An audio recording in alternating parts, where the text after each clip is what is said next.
afternoon, and welcome to this week's episode of LevelUp Cyber. My name is Tony Bryan, your host and Executive Director of CyberUp. Today, I'm excited to have our guest, easy to tongue twist as we start, Allison McCutcheon, largely with us today. Thanks for joining us, Allison. Thanks for having me, Tony. So Allison and I have had the pleasure of getting to know each other the last, 8, 9, 10, 12 months, hanging out with Tech STL, a new tech council that's gotten started here in St. Louis, the youngest tech council in the country, and doing a lot of exciting stuff. But I've had a chance to meet her and just understand a little bit more about her background, a lot more around just her role and her passions and interest in the tech space. So this conversation in particular, I'm really excited about because it's the first time we've ever had an HR professional join us in the show and really give, we'll call it an insider's look at, what is kind of happening on those hiring things. So before we jump into questions, I'd love everybody to have an opportunity just to get a chance to know who you are, where you've come from, a little bit about your background and how you got to where you're at today. Sure. First of all, I don't think I've never been introduced with someone saying, we're excited to talk to an HR professional. All right. You don't usually get that. So thank you. I appreciate it. I'm currently the Chief Strategy and People Officer for Largely, which is a local tech startup here in St. Louis.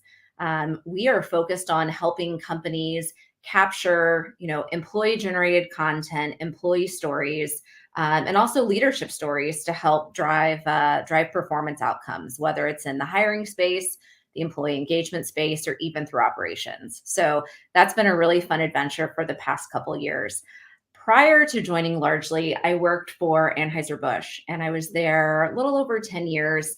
I've been in the HR space for over 20 years, primarily in talent acquisition, and then also just general human resources leadership. So I've done quite a few things across the country and in Canada, and it's been a fun ride.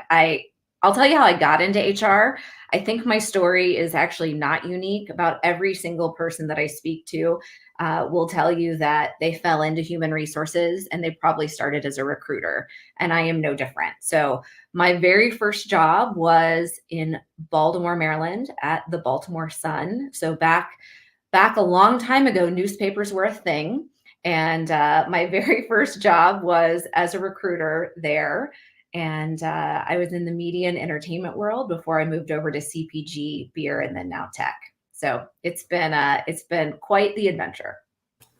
I was this close when I got out of the military to do an HR. They were hiring a performance management person to kind of revamp their employee reviews and that whole process. And I was coming from the military. The military does a really good job at employee, soldier development and professional development. So I was this close and happened to and I remember the woman, her name was Sarah Stevenson. I remember the company very well. And I still actually stay in contact with her almost 15 years later, because many conversations we had, she changed my life and perspective on a lot of stuff, just understanding, because that transition out is tough, you know what I mean? And trying to figure out that first role. So, all right. I'm giddy with some of the questions in my head, right? So we talked a little bit before, as we were getting ready for today, about this idea of skills-based hiring. And you alluded to the idea of you perked up and thought it was great. And just, quick context, skills-based hiring is really the idea of just, how are corporations looking at people's backgrounds, educations, and the weight they're putting on degrees versus not. And there are more than one way to crack a nut to find, good people that can come into your staff. What are some of the things that, you as an HR leader and professional, are looking at, for the kind of future trends, around skills-based hiring and kind of tech, or just even hiring in general? Just in general. Yeah. It's interesting because when we first started talking about this, you're right. I perked up because it's been around forever, but no one does it well. So I was at the LinkedIn conference, earlier this year, a couple months ago. I was there and I was speaking with, these leaders of talent acquisition for these major organizations. And a lot of the focused conversation was around skills-based hiring. And it was so kind of ironic because we've been talking about this for well over a decade. and what it takes for an organization, depending upon the size of the organization, and you alluded to this during our conversation, what it takes for them to actually do it and do it well.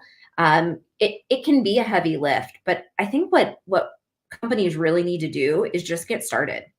Pick a job family and dive in and really identify from a job description perspective what skills are necessary and then how you're going to go attract or search for folks that have those skills and get them into your process. It doesn't have to be as big a lift as sometimes I think we as humans make change out to be. And I think it's going to be incredibly, incredibly impactful. I have been a huge proponent of skills-based hiring. Gosh, I feel like forever, but it's probably fair to say at least for the past 15 years. I have worked with so many brilliant people that don't have college degrees. My biggest pet peeve is when I see on a job description or a job ad that, a degree is required. And people who I've worked with have heard me say this thousands of times. Unless you're my doctor or my lawyer, I do not care what your degree is. Like there are certain roles where yes, having that education is incredibly important, and there's validation there, and college is, education is important no matter what it looks like. But when you really think about what it takes to do a job and do a job well, we're talking about there are some skills and then there are also some general attributes that if you have it, you're going to be great. I mean, for example, I have a huge bias towards anyone who's ever worked in the service industry. My children are required. They are 13 and almost 16, and they know that before they go off to school or, mom strokes that check, it's going to require them to work 6 months in the service industry because they're going to gain some amazing soft skills that are going to benefit them. And, those are applicable to almost anything that they're going to want to do in the future.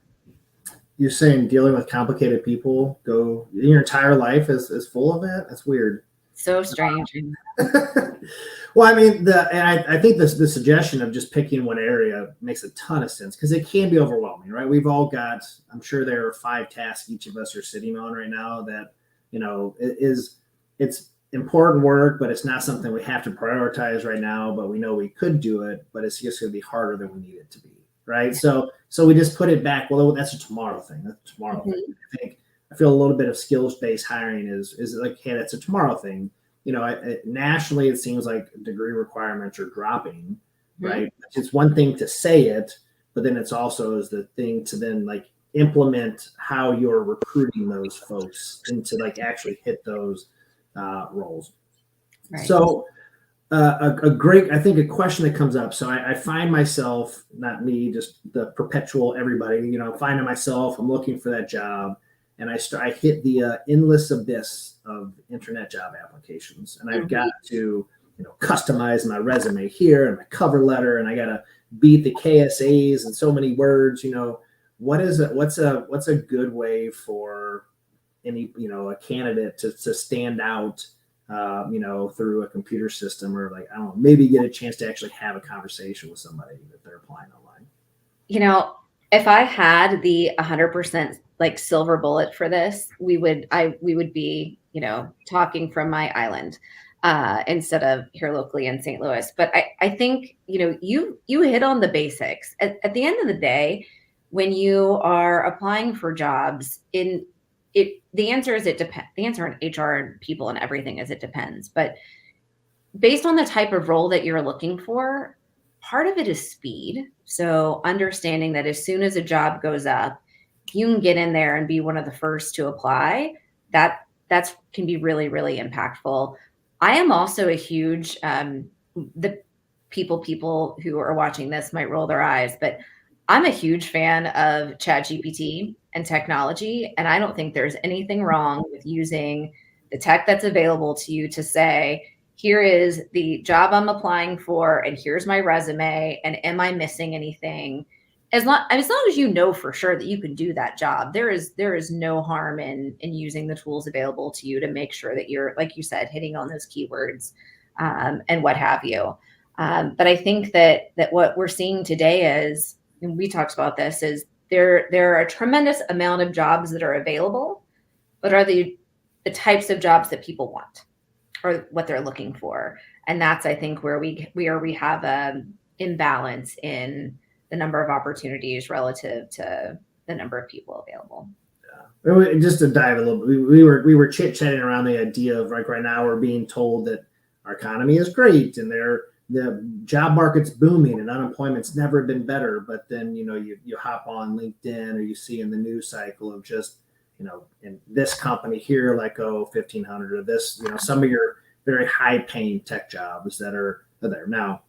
Yeah, I've read articles where it's a right sizing from COVID where things got big and there's a lot of variables in this, but I none of it makes sense. Profits are through the roof, unemployment's low, we're laying people off. There's a lot of mixed signals for somebody to do. What advice do you give somebody who's maybe reading all this and is frustrated, like, oh my God, what's happening, right?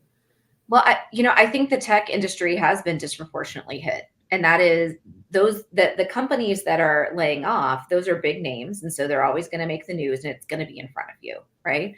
And so I think there is something to that, unfortunately. But I also think that, it goes back to even the skills-based hiring. Look beyond the standard tech job. There are tech roles in every organization.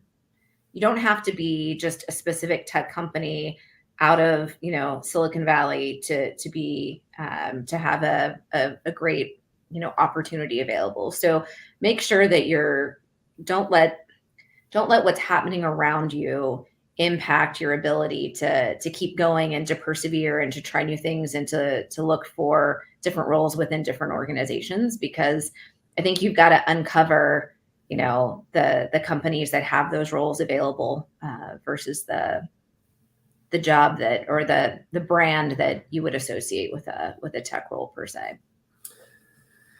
Let's compartmentalize audiences here for a little bit if we can, because I think there's the candidates, there's the hiring managers, and then there's the talent folks. So I'm going to ask a question for each of those three, that way we can kind of target. We'll start with talent because I feel like a lot of it starts in that kind of front line. They are the first line of defense for a lot of these applications and screen a lot of that stuff.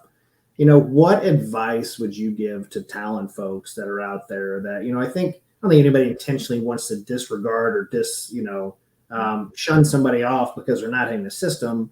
What are ways for talent folks to find the diamonds in the rough? We'll use an Aladdin reference there. The diamonds in the rough of folks that are, that maybe don't have the college educations, but are still applying that, oftentimes get overlooked. How can they find those people, through a computer system, or ways to be intentional about that? Yeah. So I think one point that is important is the talent industry has been hit really, really hard, just like tech has.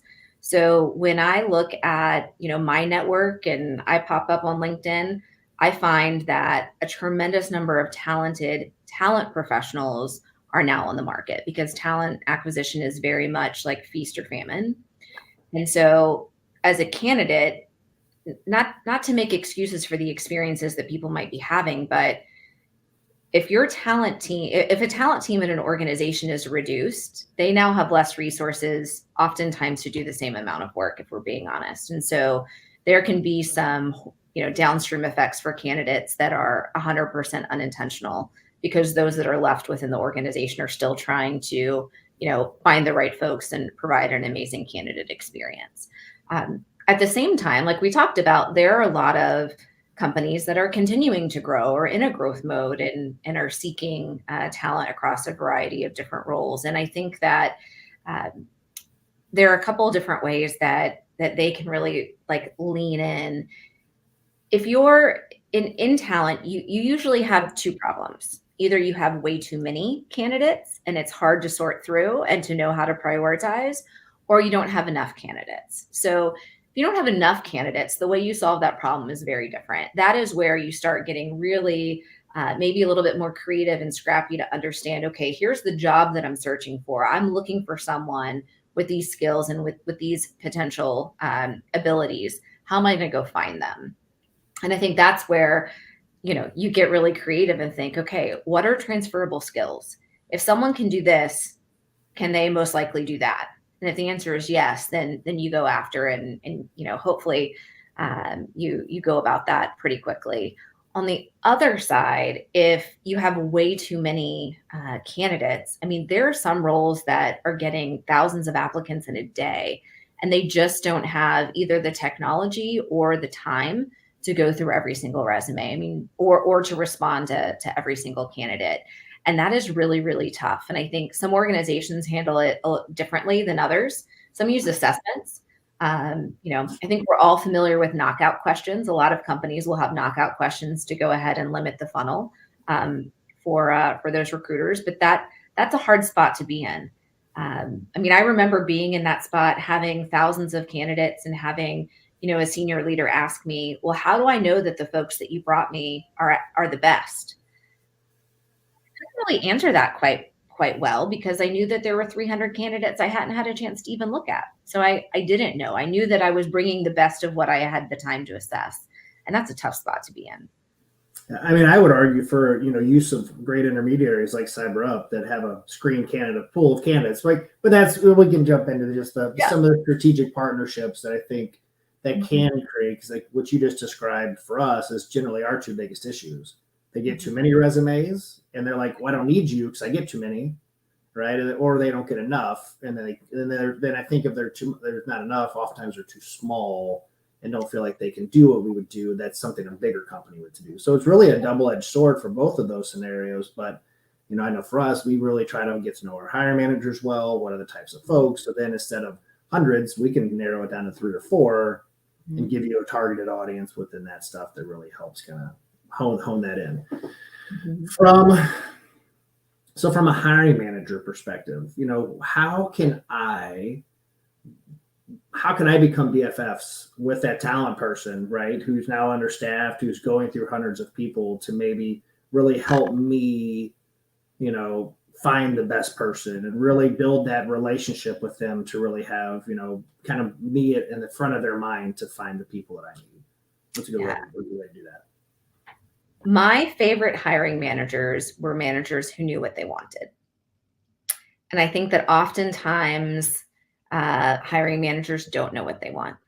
As a hiring manager myself, there are times when, I think, okay, this is the role. This is what I'm looking for. I want someone who can do A, B, and C, but I might not know exactly how to translate that into a particular experience or a skill or capability. And so really thinking about what is it that you really want, because oftentimes as a hiring manager, you inherit a job description that someone else wrote.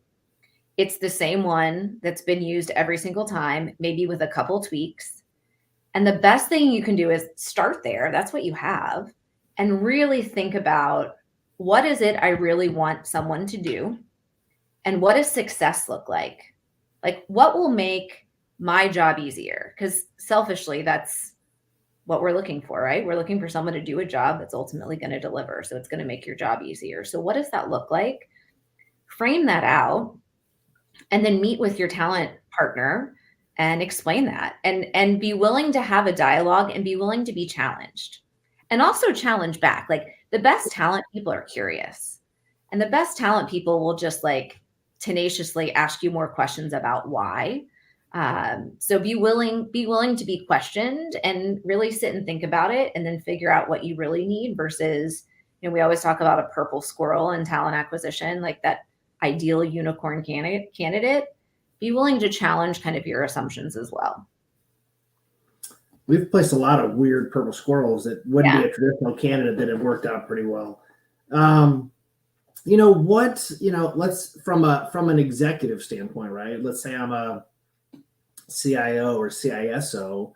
What are things that I could be doing on my end to, help support not just the talent team, but also my hiring managers? Because that is an important part of setting, whether it be policy or kind of rules down to folks to really help embrace and support what would maybe be my overall vision for the organization. What's some good advice for that senior leadership to those lower folks that support the overall organization?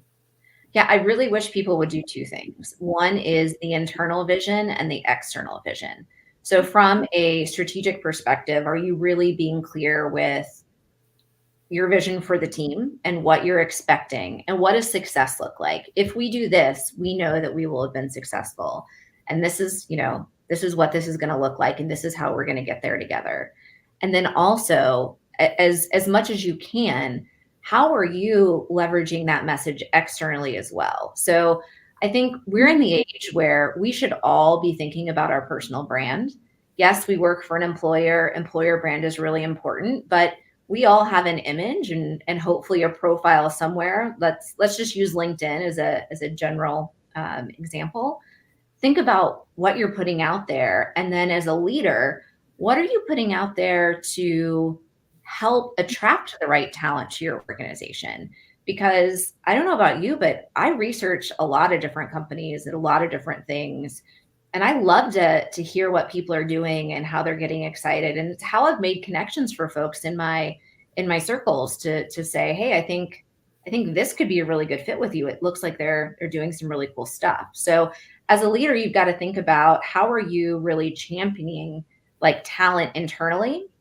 And then also, how are you really speaking to your vision and what you're looking for externally to drive people to your brand? And then along those lines, I got another one: talent mobility and internal mobility. There's so much opportunity as a leader to give someone a chance to do something, right? To do something different. And I really think that organizationally, being willing to say, okay, I know Tony has been killing it over here. He's been absolutely fantastic. And he's shown a lot of potential in this area. Let's give him an opportunity in this role that maybe we wouldn't have originally considered him for, and see what that looks like. And then now your role is available to bring some new talent into the organization, or maybe, move someone else around. But there's a lot of opportunity if you make it known to people. I know we've kind of advocated over the years of, there is, each organization team has that we'll call it a point of entry role, right? Mm-hmm. Where you're there for a little while, you learn the ins and outs, you get to know the people, and then you're really kind of, you're proving your worth, if you will, right? Mm-hmm. That I'm a good team player, and there's generally in those scenarios, there's one of two options happens. I'm about 2 years in, I'm either going to get bored and leave, right? Mm-hmm. Or my manager's going to coach me and mentor me and put me in an opportunity to do what you just described, mm-hmm. To leave, or to move into a different role. Because a lot of times I think the day and age of individuals working for an organization for 10, 15, 20 years, it's changing, right?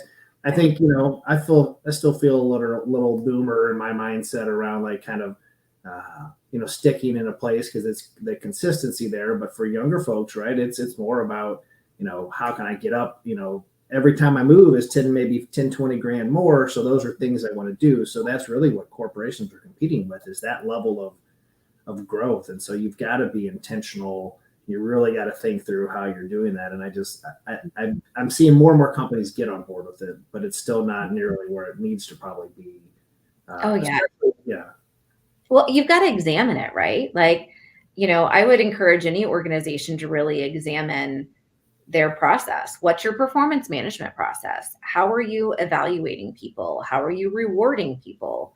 What types of behaviors do you want to see more of? And the thing that I think is really important, are there any unintentional consequences of policies or processes that we have within our organization? And is there a way for us to test and iterate and do something different, maybe do something better? Like, don't be afraid of changing. I had a whole dialogue of questions in my head around generations in the workplace. That's we can probably have a whole nother discussion, because I take that and also just the legalization of things across the country that I think there's a lot of things impacting talent acquisition, right? Even just beyond skills-based hiring, but we'll focus on just the skills-based right now. But I think we're in a weird crossroads as a country and as employers of like 4 generations in a workplace, this Gen Zs and Gen Z, Gen A, I think. Alpha. These, the days of $80 gazillion of college debt to go to work. That's not a desirable thing for these folks. And so they're competing with gig economies and door dashing and making 50 grand a year door dashing for 20 hours a week instead of going to work in a corporation for 50 grand for 40 hours a week. Mm-hmm. Like we've got to reimagine some of this stuff and get creative with it, or we're going to lose, right? And and that part worries me quite a bit. So from a candidate perspective, we covered hiring managers, we covered talent. From a candidate's perspective, what are some things on my end that I could be doing to, not just stand out, but to really have to build a relationship? Do I focus on the talent person? Do I focus on the hiring manager? Where's my time best spent as a candidate, to build those relationships? Yes, both. I mean, and also thinking about, like, if you are, I know that hybrid work, remote work, I mean, that's something that we could talk about for hours as well, because I think what we're doing is we're seeing a pendulum shift back to more on-site or hybrid types of environments, where at least you're going in for a couple hours a week versus 0 hours a week. And I think that's going to have an impact as well. There are a ton of reasons for those that we don't have time to get into, but I think that that's impactful. If there are different organizations locally that you can become a part of, where you can network, where you can maybe meet some folks that are leaders in certain organizations that would be hiring managers. And I would encourage, talent acquisition folks to be involved in those types of communities as well, which might be a little less normal. But if you're going to be a really amazing recruiter in a really specific space, involving yourself in that community to really know the talent in the community is a really smart way of helping you bring the right talent on board. But I think as a candidate, you need to do both, and don't be afraid to reach out. I mean, yes, the recruiter might be a little more overwhelmed than the hiring manager. Reach out to the hiring manager. Do it. What I will often tell people, what's the worst that can happen? You're not going to. You know what I mean? So you're going to be respectful. You're going to tell them that you're interested, and then, don't spam them or message them every day. But I think you should absolutely try to cultivate a relationship in all the ways that you can. It's really good advice. We would be remiss as board members of Tech STL to say, for all those things that you're describing, to meet talent managers and job fairs, Tech STL has a good slate of events for 2024, between Tech Week and things that will support a lot of that, whether you are a hiring manager, a talent person, or an individual trying to break into the space. So I would check out, Tech STL's website and their calendar of events. There's a lot of great things happening on the horizon there to get involved with. And if you're a company, the membership to get in is really cost effective, and you could do as much or as little as you want and to get as much in return for it for your investment. Yeah, it's a tremendous value for sure. It's I won't say a hidden gem, but it's a growing known gem here in the St. Louis market that I think has a ton of potential. So excited about that. If you could wave a wand, right, and may solve all these things, I know there's not a silver bullet, but what would be one thing that you would implement and change within this kind of talent world over the last couple of years? It's a big question. I'm mindful of that. I know. I don't know that I want to pick one. I want to pick a lot.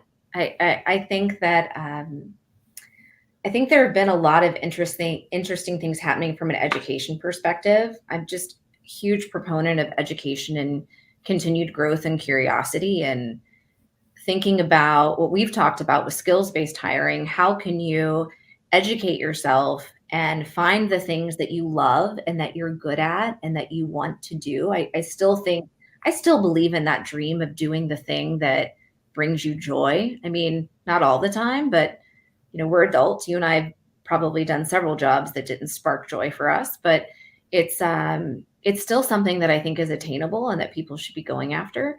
I think that in that, though, we have to really also think not only of just the attraction side, but also the development side once you're within an organization. So Performance management systems and talent development systems are probably where I would love to see the most amount of innovation and change, because you really take that skills-based approach. You think about feedback. You talked about the 4 generations in the workplace. I mean, everyone wants to receive feedback a little bit differently. We know Gen Alpha is used to immediate and constant feedback. That can be really tough for managers who haven't had to deliver feedback in that way. And then also understanding what's really effective so folks can continue to develop and be ready for, future roles, and can either continue with an organization or be ready for that next spot. Because I agree with you. I don't think that's going to change. I believe that generationally speaking, there will continue to be a lot of movement every couple of years. I've always, I've argued, I've pushed back on the idea of, you hear soft skills, right? It's such a broad term to me. With 4 generations in the workforce, to your point, not one of us have the same definition of what a soft skill is. Mm-hmm. So how is it possible for an organization like CyberUp or any organization or college to teach somebody soft skills if we set 10 people in front of us right now, there would be 10 different versions.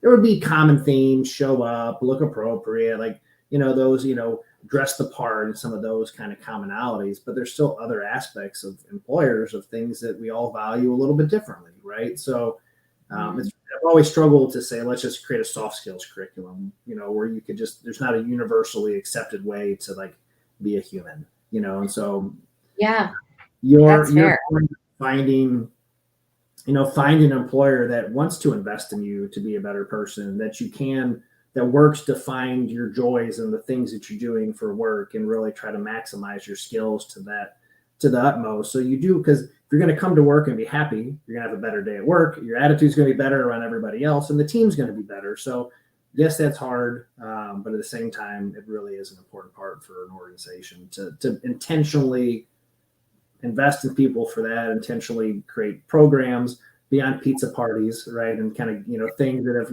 that COVID crushed and gave a lot of, brought to light of the importance of a good old fashioned corporate pizza party. But, pizza's still good and appreciated, but it's not the primary driver. At the end of the day, people want money, especially given inflation, all the other things that are kind of going on right now. That's top of the list for most folks. And so if you can't do that, what are other ways to incentivize that? Well, and also to feel like they're providing value and doing something. I think one of the things that we're seeing, and I'm reading a ton everywhere, is people are seeking for meaningful work, right? You want to think that what you're doing is meaningful and valued, and then obviously you want to be compensated fairly and appropriately for that. And as much as the company has the responsibility, we as individuals, especially since I do think there will continue to be, maybe 3 to 4 years of tenure before people move on to new opportunities. I think the onus is on us as individuals to be curious and to understand, what do we need and what are we looking for, and how do we seek that? I don't know that we're going to see. It'll be really interesting to see what different offerings continue to happen from a corporate perspective in terms of development. How does that shift based on generationally how people learn and what's going on? I mean, I think that everyone's going to be on they're already on this device, but we're going to see more and more of that. And what does that look like? It's exciting for me to think about. I also just hope that we widely get it right, more so than get it wrong in a lot of these scenarios. But the technology is exciting. AI is exciting, right? My daughter's going to school up in the University of Oregon. All of her professors are encouraging them to embrace ChatGPT, right? Don't take it as gospel, check your facts and check your things, but it is a tool that's not going anywhere. Why wouldn't you use tools that are readily available to make your life easier? And then there's we'll call it the traditionalist. Well, kids aren't going to learn. They're not going to know how to do things if they're using a system, which I think there's some truth in that, but you got to learn a little bit of the basics and not just blindly trust a machine to give you the information. You're going to have to use some brain power and some intelligence there to really form your own opinions, in addition to just letting the machine say, here's the answers, go forth and conquer, right? Did you see all of the memes back during the Super Bowl of,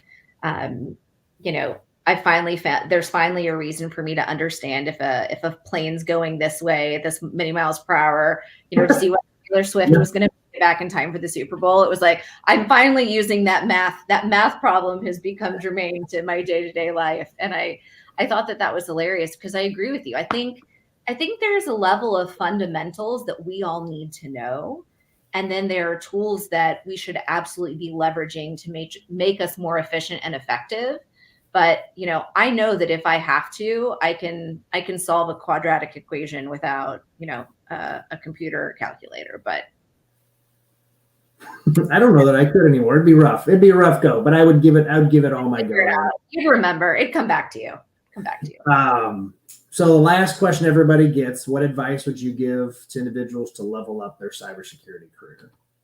Ooh, continue to be curious and continue to grow. Like, continue to seek out more and more, look at the resources around you and how do you continue to dive in and learn and be tenacious, right? Because the one constant in all of our lives is change. And what you learn today might be obsolete 10 months from now. So how are you going to continue to grow and to learn in the areas that are of the most interest to you?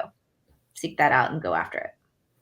I love that. Tenacious was a core value of ours for quite a few years over the time. And then it got deemed aggressive. So we're not aggressive or a little less. I love the word tenacious. But Allison, thank you so much. I really, such great insight. I may, if you're open to it, maybe to have you come back and we talk about I'm very interested in the generations in the workplace. I've got a couple of stories of, we've hired millennials and Gen Z over the years, and like, man, I've learned so much from other folks and just the perspective, and it's different. It really is. You got to ask questions and understand. I think there's a lot of, if we try to live in a bubble here and just try to avoid it, we're not going to do any favors for anybody. It's just going to hurt in the end. So I completely agree.